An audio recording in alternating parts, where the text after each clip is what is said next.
Hi friends, meal maker, capsicum, పచ్చి కొబ్బరి, టమాటా తోటి కర్రీ చేసుకునే విధానం చూపిస్తాను. నేను ఫస్ట్ నీల్ మేకర్ అనేది వెన్నీళ్ళు 2-3 గ్లాసులు బాగా మరిగిన తర్వాత బాగా ఉడికేటప్పుడు ఎత్తుకొచ్చి నీల్ మేకర్ వేసేసుకున్నాను. అట్లా స్పూన్తో కానీ చాకుతో కానీ మొత్తం అంతా కింది పైకి కిందికి పోయేటప్పుడు మొత్తం నానేటట్టు నీల్ మేకర్ అనేది కలబెట్టుకోవాలి. ఆ తర్వాత కలబెట్టిన తర్వాత పక్కకి తీసేసుకోవాలి. పక్కకి తీసేసి వాటర్ అనేది పిండేసుకోవాలి. నేను ఏంచి పెట్టిన పల్లీలు 2-3 స్పూన్లు పౌడర్ అది చేసి పెట్టుకుంటున్నాను. ఇప్పుడు క్యాప్సికమ్, ఉల్లిపాయ ముక్కలు, పచ్చిమిర్చి, టమాటా అన్నీ కట్ చేసి పెట్టుకున్న తర్వాత స్టవ్ దగ్గరికి వెళ్ళి స్టవ్ దగ్గర స్టీల్ గిన్నె పెట్టేసి దాని మీద గ్యాస్ వెలిగించుకొని స్టీల్ గిన్నె పెట్టి దాంట్లో పోపు సరిపడే ఆయిల్ వేసుకున్నాను. దాంట్లో ఆవాలు, జీలకర్ర వేసాను. ఆవాలు, జీలకర్ర బాగా వేగిన తర్వాత ఉల్లిపాయ ముక్కలు కట్ చేసి పెట్టుకున్న ఉల్లిపాయ ముక్కలు వేసుకుంటున్నాను. ఉల్లిపాయ ముక్కలు బాగా వేసేసిన తర్వాత కొంతసేపు వేగిన తర్వాత నేను కట్ చేసి పెట్టుకున్న పుదీనా వేసేసుకుంటున్నాను. పుదీనా మామూలుగా కూడా మనం కర్రీ అనేది ఉడికేటప్పుడైనా వేసుకోవచ్చు. నేను ఇప్పుడు పోపులో బాగా వేస్తే బాగా ఎగుతుంది కాబట్టి పోపులోనే వేసేసి ఏం చేసుకుంటున్నాను. పుదీనా అనేది బాగా అట్లా వేగిపోతుంది కాబట్టి నేను పోపులోనే వేయించి పెట్టుకుంటున్నాను. బాగా అట్లా పోపులోనే బాగా పుదీనా అనేది బాగా వేగిపోతుంది. కర్రీ కూడా మంచిగా టేస్ట్గా అనేది వస్తుందండి. ఆ తర్వాత కట్ చేసి పెట్టుకున్న క్యాప్సికమ్ ముక్కలు అనేది వేసేసుకుంటున్నాను.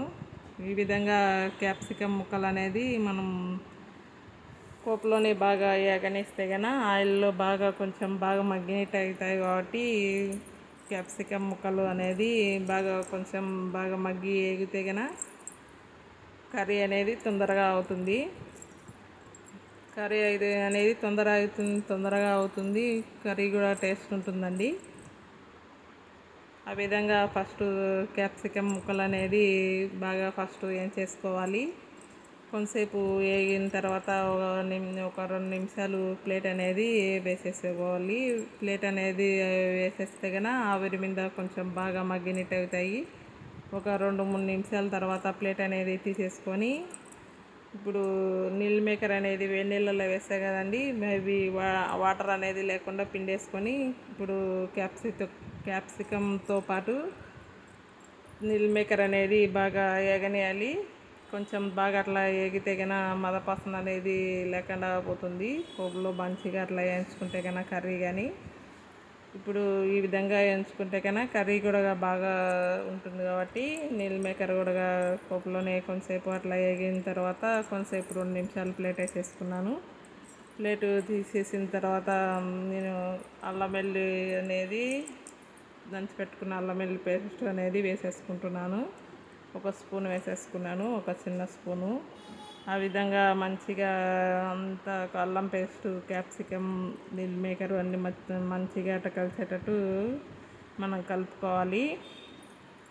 కర్రీ అనేది ఆ విధంగా కలుపుకుంటే కన్నా మంచిగా అనేది టేస్ట్ అనేది మంచిగా వస్తుంది. ఈ విధంగా చేసుకుంటే కన్నా చిన్నపిల్లలు కానీ పెద్దలు కానీ బాగా మంచిగా ఇష్టంగా తింటారండి.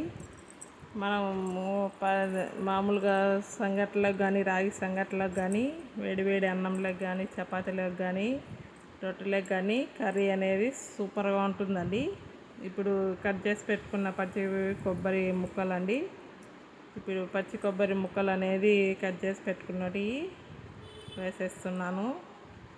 పచ్చి కొబ్బరి ముక్కలు కూడా ఆ విధంగా కొంతసేపు బాగా మంచిగా వేగనిస్తే కన్నా బాగా టేస్ట్ అనేది ఉంటుందని కొబ్బరి ముక్కలు కూడా బాగా వేగనిచ్చాను. కొంతసేపు వేగిన తర్వాత 1 స్పూన్ పసుపు వేసేసుకున్నాను. ఈ విధంగా వేసుకునేటప్పుడు మనం సిమ్లోకెళ్ళి పెట్టుకోవాలి. 1 టేబుల్ స్పూన్ కారం వేసుకున్నాను. టేబుల్ స్పూన్ కారం కానీ సాల్ట్ కానీ మనకు సరిపోకంటే కన్నా మళ్ళీనా చూసేసుకోవచ్చు అని నేను 1 టేబుల్ స్పూన్ కారము, పసుపు, 1 స్పూను ధనియాల పౌడర్ అనేది వేసేసుకుంటున్నాను. బాగా మంచిగా అట్లా బాగా కలిసిపోయేటట్టు మనం స్టీల్ కంటెంట్ తోటి స్టీల్ సెరవ్ అనేది పట్టేసుకొని బాగా మంచిగా అట్లా కిందికి మీదికి అంతా కలిసేటట్టు బాగా కలిసిపోయేటట్టు వేసుకోవాలి. బాగా కలిదిప్పుకోవాలి. ఇప్పుడు మనం పల్లీల పౌడర్ అనేది 2-3 స్పూన్లు పల్లీల పౌడర్ అనేది నేను వేయించి పెట్టుకున్న పల్లీల పౌడర్ కూడా మిక్సీ అనేది 2 రౌండ్లు తిప్పుకోవాలి. ఇప్పుడు 1 స్పూన్ సాల్ట్ కూడా వేసాను.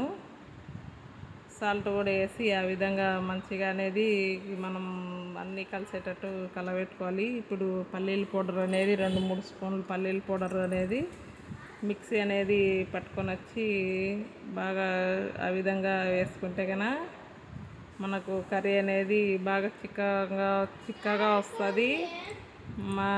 మరి కర్రీ కూడా టేస్ట్ మంచిగా ఉంటుందండి.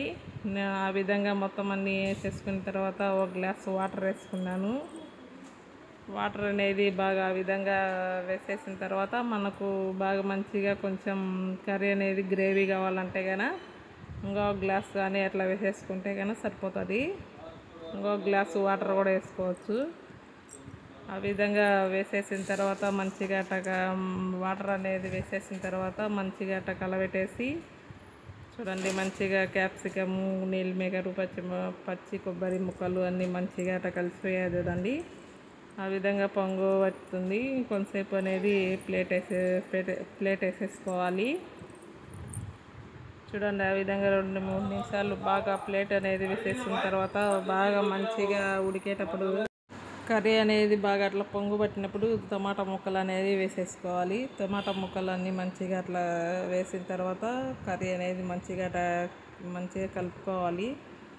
చూడండి టమాటా ముక్కలు, క్యాప్సికమ్, నీల్ మేకరు, పచ్చి కొబ్బరి ముక్కలు అన్నీ మొత్తం అంతా ఎంత మంచిగా ఉన్నాయో చూడండి. ఆ విధంగా మంచిగా కర్రీ అనేది బాగా ఉడకనియాలి. ఫస్ట్ ఆ విధంగా బాగా ఉడికిన తర్వాత కొంతసేపు ప్లేట్ అనేది వేసేసుకోవాలి. చూడండి మంచిగా కర్రీ అనేది బాగా దగ్గరగా అవుతుంది. ఆ విధంగా ఉన్న ఆ పొజిషన్లో ఉన్నప్పుడు కొంచెం గరం మసాలా అనేది వేసేసుకుంటున్నాను.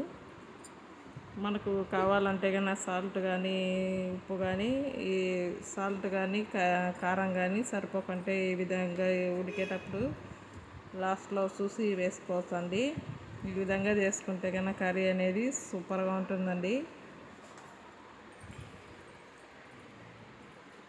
బాగా కర్రీ అనేది బాగా దగ్గరకు అయ్యింది చూడండి. ఇప్పుడు నేను సన్నగా కట్ చేసి పెట్టుకున్న కొత్తిమీర కూడా వేసుకుంటున్నాను. బాగా ఫ్రెష్ కొత్తిమీర అండి. ఆ విధంగా కొత్తిమీర కూడా మంచిగా కట్ చేసి వేసుకొని బాగా మంచిగా అనేది కర్రీ అనేది సూపర్గా ఉంటుందండి. మీరు కూడా చేసుకొని తిని ఎలా ఉందో కామెంట్ పెట్టండి. ఈ విధంగా మనం కర్రీ అనేది రెడీ చేసుకున్నాము. వేడి అన్నంలోకి కానీ సంగటిలోకి కానీ కర్రీ అనేది సూపర్గా ఉంటుందండి. బాయ్ అండి.